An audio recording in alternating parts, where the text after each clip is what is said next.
Hello learners, welcome to my channel SN commerce academy. कैसे हैं आप सभी लोग? आई होप आप सब अच्छे होंगे और अपने बोर्ड एग्जाम की तैयारी कर रहे होंगे। आज की वीडियो में हम क्लास 12 के बिजनेस स्टडीज के मोस्ट इंपॉर्टेंट क्वेश्चन को डिस्कस करेंगे, जो डेफिनेटली आपसे एग्जाम में पूछे जाएंगे। अगर आप इन क्वेश्चन को अच्छे से तैयार करके जाते हैं तो डेफिनेटली आप एक अच्छा स्कोर करेंगे। तो आइए देखते हैं कि कौन से हैं वो क्वेश्चन जिनको पढ़कर आप अच्छा स्कोर कर सकते हैं। यहाँ पर हमने जो कंटेंट है वो हिंदी और इंग्लिश दोनों में ही दिया हुआ है, ताकि आपके सीबीएसई बोर्ड के स्टूडेंट और यूपी बोर्ड के स्टूडेंट दोनों ही इजीली समझ सके। तो जो फर्स्ट क्वेश्चन है वो है आपका, प्रबंध किसे कहते हैं? प्रबंध की विशेषताएं तथा प्रबंधन के कार्यों पर प्रकाश डालिए। देखो, मैनेजमेंट का सबसे पहले मीनिंग आपको बताना है, उसके बाद उसके फीचर्स और उसके बाद उसके फंक्शंस के बारे में आपको डिस्कस करना है। बिजनेस स्टडीज जो आपका सब्जेक्ट है उसमें आपके डिफरेंट चैप्टर में अलग अलग सब्जेक्ट से कुछ सिलेबस लिया गया है। जैसे आपको फाइनेंस का भी पढ़ना पड़ता है, मार्केटिंग का भी एक चैप्टर आप पढ़ते हो और मैनेजमेंट के भी आप चैप्टर पढ़ते हो। यहाँ पर आपको प्रबंध के कार्यों के बारे में बताना है। प्रबंध के कार्य आप सभी को पता है कि 5 functions: planning, organising, staffing, directing, controlling. अगर आपको क्वेश्चन में प्रोसेस पूछ ली जाए, अगर आपको क्वेश्चन में मैनेजमेंट की प्रोसेस पूछ ली जाए, प्रबंध की प्रक्रिया पूछ ली जाए, तो भी आपको ये 5 स्टेप ही लिख के आने हैं, जो है planning, organising, staffing, directing, controlling.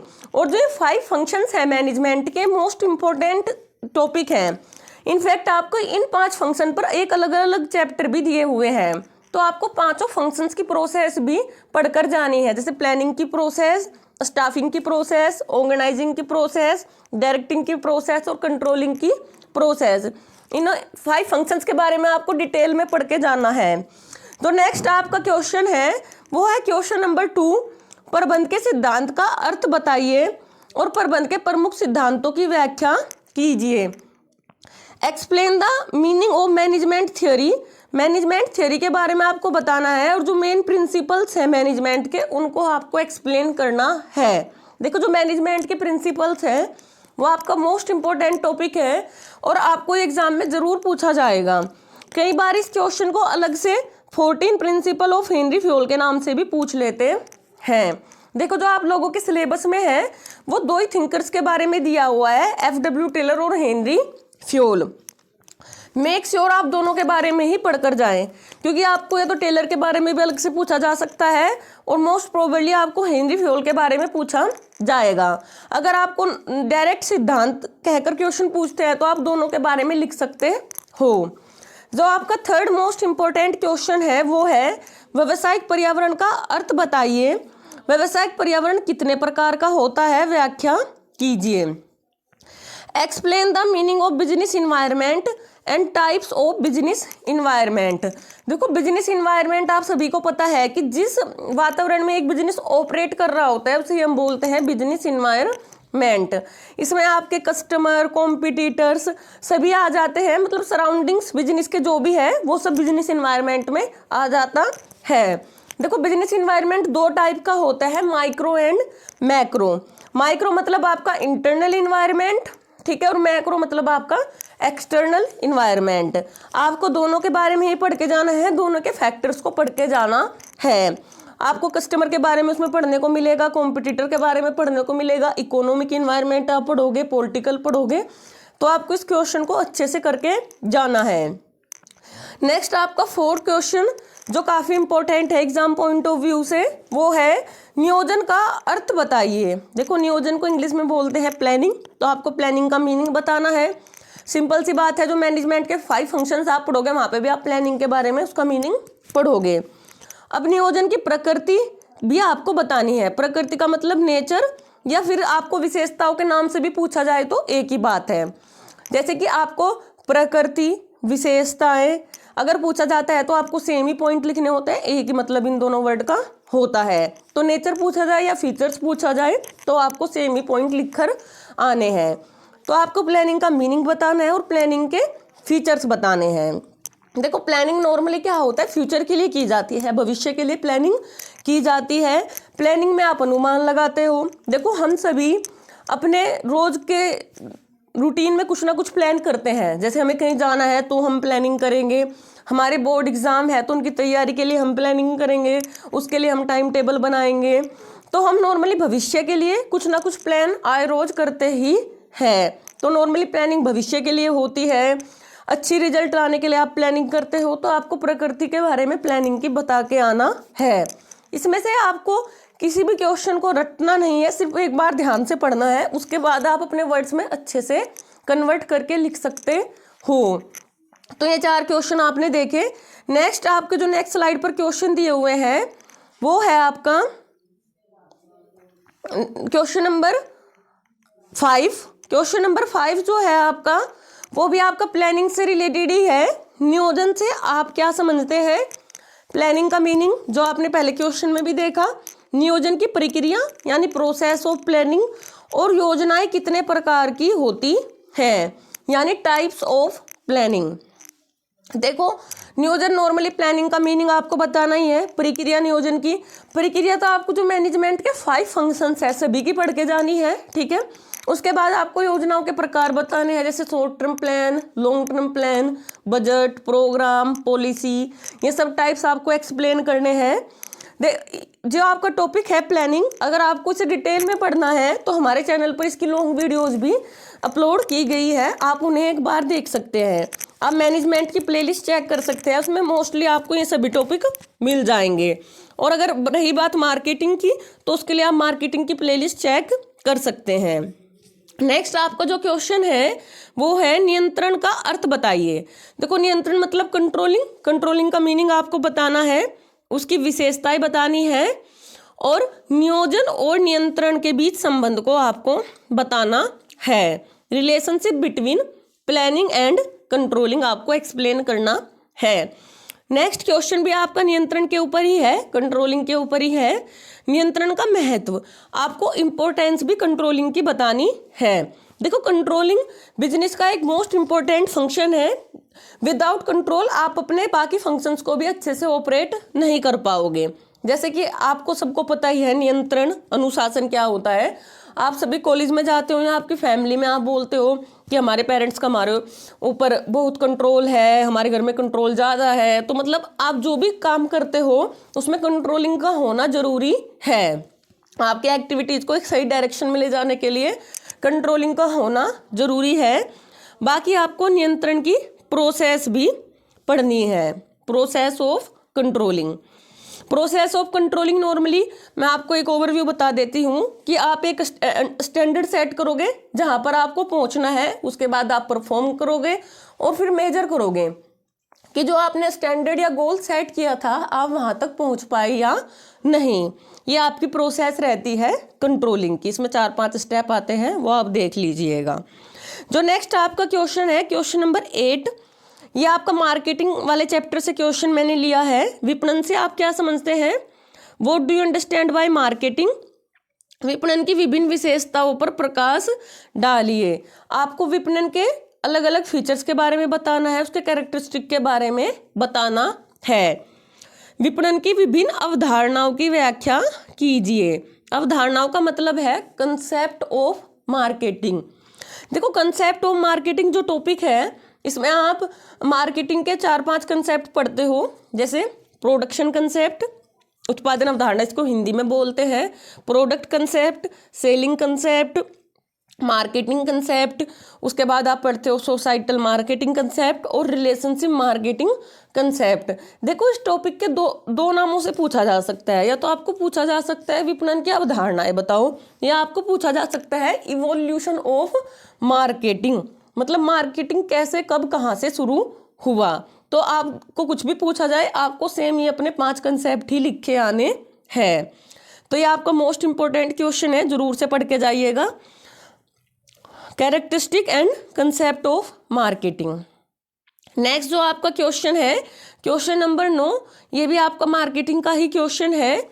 विपणन के विभिन्न कार्यों पर प्रकाश डालिए तथा विपणन मिश्रण की व्याख्या कीजिए। देखो विपणन मिश्रण को बोलते हैं मार्केटिंग मिक्स, ठीक है।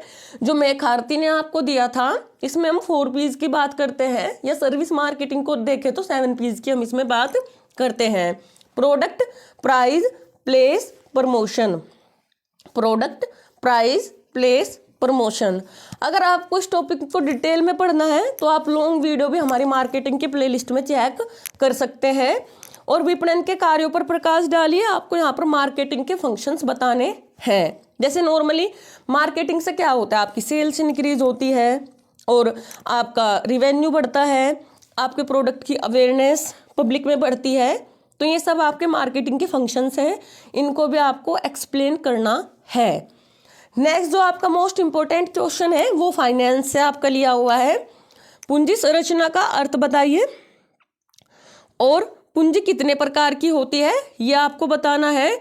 और पूंजी संरचना को प्रभावित करने वाले फैक्टर्स को भी आपको एक्सप्लेन करना है। पूंजी संरचना को हम इंग्लिश में बोलते हैं कैपिटल स्ट्रक्चर। और आपको एक्सप्लेन कर रहा है how many types of capital, कितने टाइप की कैपिटल होती है। And explain the factor influencing the choice of capital structure, जो फैक्टर कैपिटल स्ट्रक्चर को इन्फ्लुएंस करते हैं आपको उनको बताना है। देखो पूंजी संरचना, पूंजी वर्ड आप सबने सुना होगा कि जो बिजनेस में हम इन्वेस्ट करते हैं अमाउंट, उसको क्या बोलते हैं, हम कैपिटल बोलते हैं। अब कैपिटल लेने के आपके पास अलग अलग तरीके हो सकते हैं, या तो आप शेयर इशू कर सकते हैं, या डिबेंचर इशू कर सकते हैं, या आप प्रेफरेंस शेयर भी इशू कर सकते हैं। तो आप जितने भी कॉम्बिनेशन लेके चलोगे उसे ही हम कैपिटल स्ट्रक्चर बोलते हैं। बिजनेस में नॉर्मली हमारी दो टाइप की कैपिटल होती है, working capital and fix capital. तो फिक्स कैपिटल जो लॉन्ग टर्म के लिए लगाई जाती है, बार बार हम इन्वेस्ट नहीं करते, और वर्किंग कैपिटल जो आपको डेली के ऑपरेशंस करने के लिए जरूरी होती है। तो आपको टाइप्स ऑफ कैपिटल पढ़ के जाना है और वो फैक्टर पढ़ के जाने हैं जो कैपिटल स्ट्रक्चर को इन्फ्लुएंस करते हैं। ये भी आपका मोस्ट इंपॉर्टेंट टॉपिक है, जरूर से पढ़ के जाइएगा। नेक्स्ट जो आपका क्वेश्चन नंबर 11 है वो कम्युनिकेशन का क्वेश्चन है। बहुत ही इजी सा टॉपिक आपका कम्युनिकेशन का रहता है। संप्रेषण किसे कहते हैं? देखो संप्रेषण नॉर्मली बातचीत जो हम लोग करते हैं उसे हम क्या कहते हैं? संप्रेषण। संप्रेषण के विभिन्न प्रकारों की व्याख्या कीजिए। आपको अलग अलग टाइप्स एक्सप्लेन करने हैं कम्युनिकेशन के। देखो कम्युनिकेशन कई टाइप का होता है, आप नॉर्मली 5-7 टाइप पढ़ जाना, जैसे फॉर्मल कम्युनिकेशन, इनफॉर्मल कम्युनिकेशन, और आपका हायरार्किकल में आपका फॉर्मल आ जाता है, और आपका इनफॉर्मल आप फ्रेंड्स और कलीग्स के साथ बातचीत जो डेली करते हैं वो इनफॉर्मल में आ जाता है। आपका एक बॉडी लैंग्वेज भी इसके अंदर आ जाता है, आपके गेस्चर पोस्चर आ जाते हैं। तो आपको अलग अलग टाइप कम्युनिकेशन के पढ़ के जाने हैं। उसके बाद आपको बैरियर्स, मोस्ट इंपॉर्टेंट टॉपिक है आपका कि कम्युनिकेशन में क्या क्या बैरियर्स हो सकती हैं। हिंदी में इसको बोलते हैं बाधाएं या अवरोध तत्व, जो आपको कम्युनिकेशन के बीच कोई ना कोई मतलब आपके बातों के बीच समस्या आ रही है, आप एक दूसरे की बातों को नहीं समझ पा रहे, उसे हम क्या बोलते हैं? बाधाएं। जैसे फॉर एग्जाम्पल आप हिंदी बोलते हैं और आप किसी ऐसे पर्सन से बात कर रहे हैं जो तमिल बोलता है, तो आप एक दूसरे की बात समझ नहीं पाओगे। तो यहाँ पर आपकी लैंग्वेज बैरियर आ जाती है। कई बार क्या होता है, आप जहाँ पे कम्युनिकेट कर रहे हो बैकग्राउंड में कुछ नॉइज है, कहीं पर डीजे बज रहा है, तो भी आप एक दूसरे की बात सही से नहीं समझ पाते। तो इसे भी हम कम्युनिकेशन के बैरियर में कंसिडर करते हैं। भौतिक बाधाओं, फिजिकल बैरियर में ये टॉपिक पढ़ते हैं। तो आपके कम्युनिकेशन में अलग अलग टाइप की बैरियर होती है। कुछ साइकोलॉजिकल बैरियर भी होती हैं, जैसे आपका मूड ऑफ है, आप बात नहीं करना चाहते, आप किसी की बात को समझना नहीं चाहते। तो कई बार कुछ ऐसे फैक्टर्स होते हैं जो हमारे कम्युनिकेशन के बीच रुकावट बन जाते हैं, और इन्हें ही हम बैरियर ऑफ कम्युनिकेशन कहते हैं।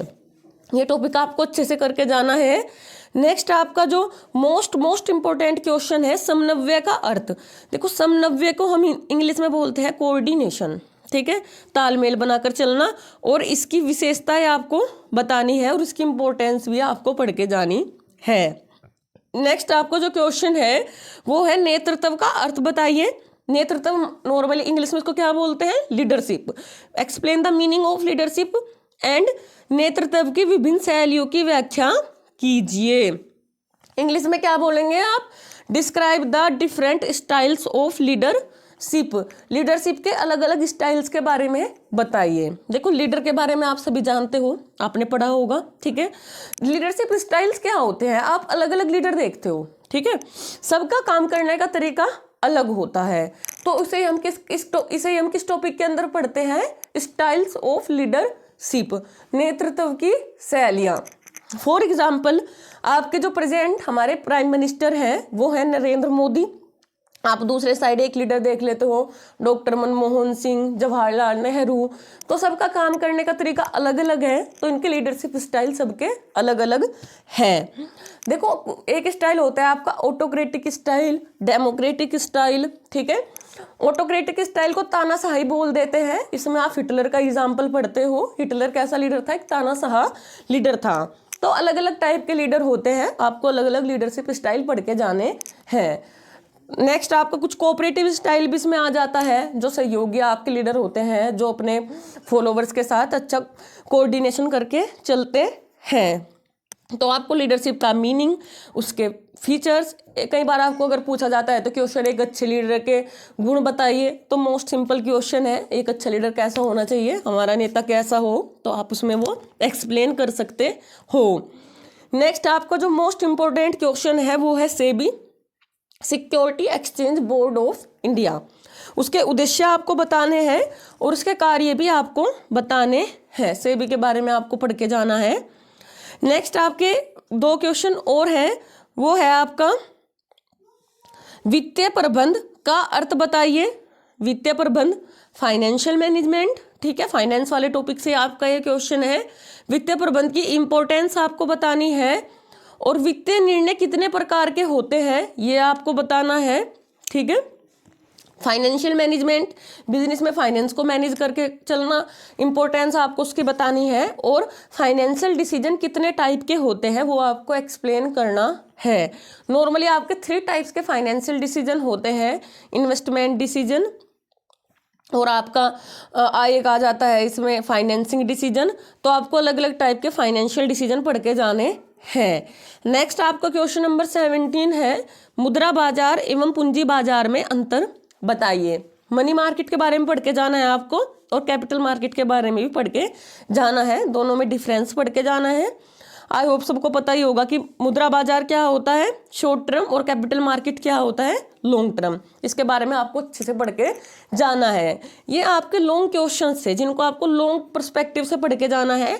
बाकी आपको अपने पूरे सिलेबस को एक बार ओवरव्यू तो लेकर जाना ही है, ताकि अगर कोई ऐसा क्वेश्चन आ जाए तो आप उसके साथ डील कर सको। और आपके जो वेरी शॉर्ट क्वेश्चन आएंगे आप उनके लिए, जैसे कुछ आपके टॉपिक हैं, केंद्रीयकरण, सेंट्रलाइजेशन, विकेंद्रीयकरण, डिसेंट्रलाइजेशन, भरापरण, डेलीगेशन, इन टॉपिक्स को आपको जरूर पढ़ के जाना है शॉर्ट क्वेश्चन के अकॉर्डिंग, ठीक है।